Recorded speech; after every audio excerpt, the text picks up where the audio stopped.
Hi, and welcome back to the Financial Plan. Thanks for watching our introductory video. And if you haven't watched the video, please click on the link below. So in our first episode, okay, we'll be focusing on the first pillar of the protection of wealth called the life protection pillar. Who needs to plan for this, Jason? So Jean-Luc, whether you are young and single with no assets or dependents or whatever it might be, or whether you've actually got dependents and you've got debt, whatever it might be, it's very important that you understand how to first protect your wealth before focusing on creating it. So Jason, I fall into the first category though. Why do I need to concern myself with life protection? Well, would anybody suffer financially if you die? No. Do you have any debt? No. Well, then you don't need life. No.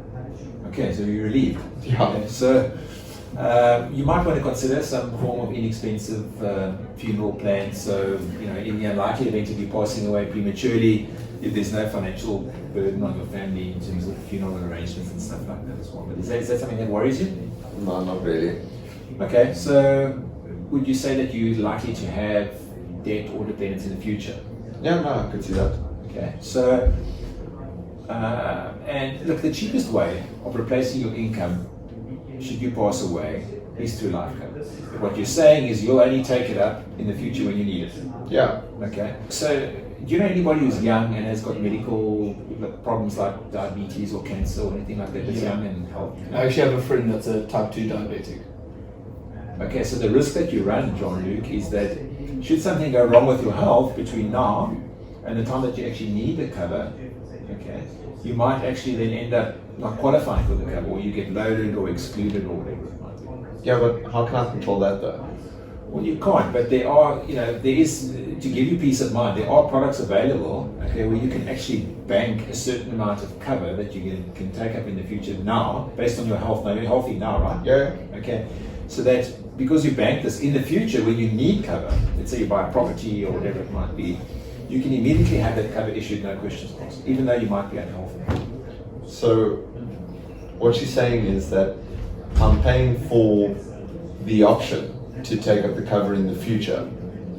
Yeah, rather than the actual cover itself. So you're paying for the option to take it up as if you're healthy because you're healthy now. But if you passed away now, nobody's going to pay out because you're only paying for it. But that obviously makes it far more affordable. Okay. Makes sense? Yeah. Okay, so it's just a heads up on that one as well.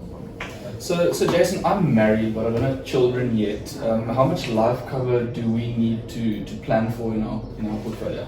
Okay, well, have you bought property yet? Do you have a bond or anything like that? No, we're currently renting. Okay, you don't have children then? No. So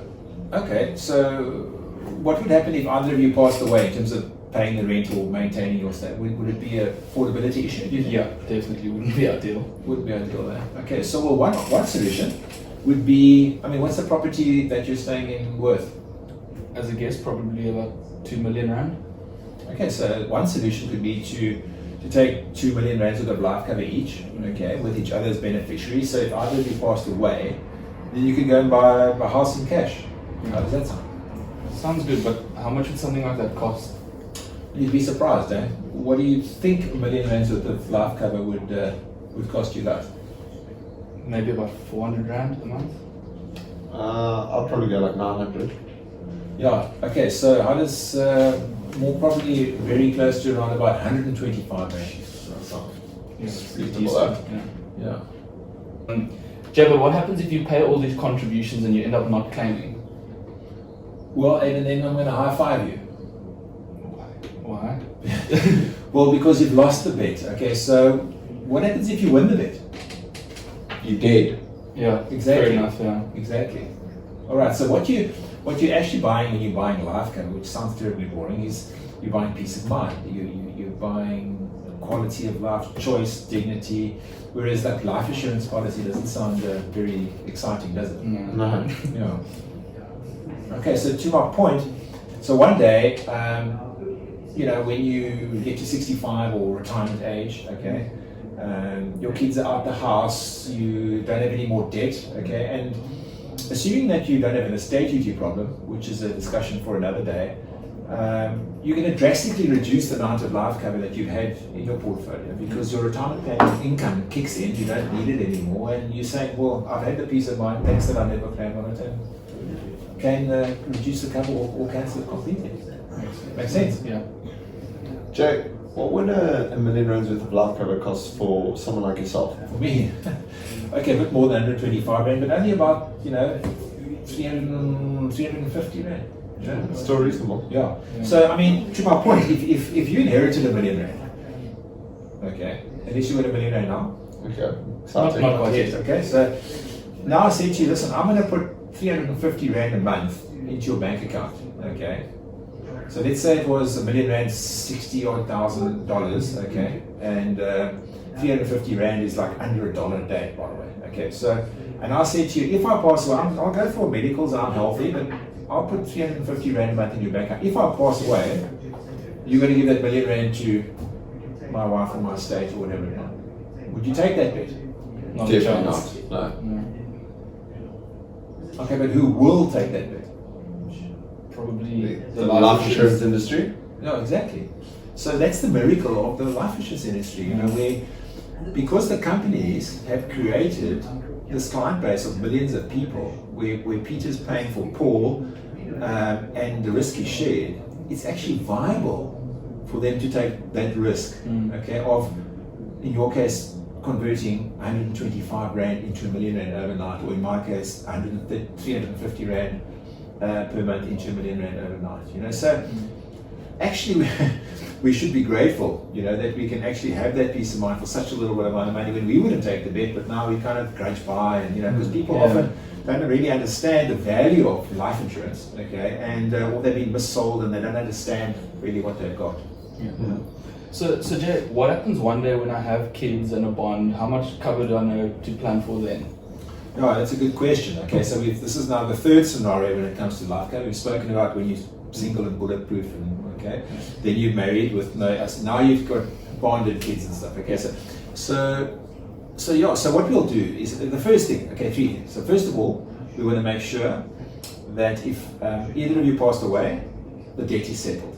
Okay, whatever debt you've got. So we'll obviously keep an updated balance sheet now. Okay, make sure that's taken care of.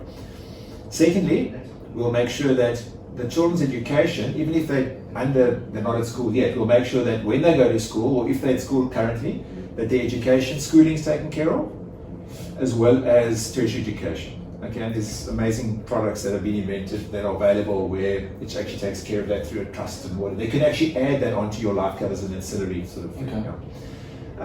And then thirdly, assuming that you've now, one is taken care of, two is taken care of, now we're going to ask you the question, okay, over and above that, how much income would you guys need, okay, if either of you passed away per month, to maintain your current standard of living?